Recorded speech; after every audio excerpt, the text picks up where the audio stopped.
Hi everybody, Mr. Gowerluck here, and I just wanted to give you an update on what we've been doing in Minnesota Studies this past week. So we're learning about the early Dakota, and the Dakota, the Ojibwe settled Minnesota long ago. And with the Dakota having that, that distinction of being here the longest, we will be talking a lot about them in the next week or two, about how they lived, how they survived,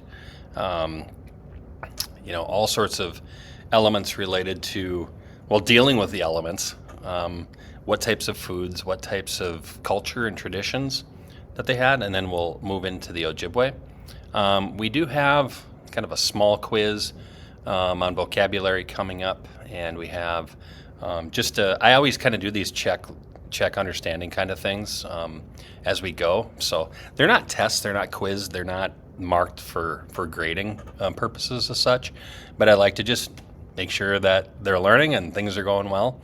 So I like to ask them different questions, every once in a while. So we do have a retest coming up for those kids who were interested in that from Unit 1 coming up next week. So that will be something that we'll be working with. But like I say, for now, we've been talking about early Dakota, and we had a great lesson from a storyteller about the badger and the bear, which I know that the kids really enjoyed having that guest storyteller come in.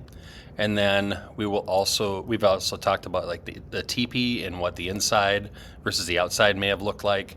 And then we also have just a number of things talking about bison and all sorts of stuff. So the Minnesota Historical Society gives us great resources, along with the district working hard to make sure that what we have is real good for kids to be able to learn about. So if you have any questions, don't hesitate to reach out. But otherwise, learning a lot about the Dakota right now. A big test on the Dakota and the Ojibwe. I believe it's in mid-October, right before MEA, that break, which is 16th and 17th of October. So it'll be in that week of the 13th, 14th, 15th, if I have my dates right. So anyway, thank you, and we'll talk soon.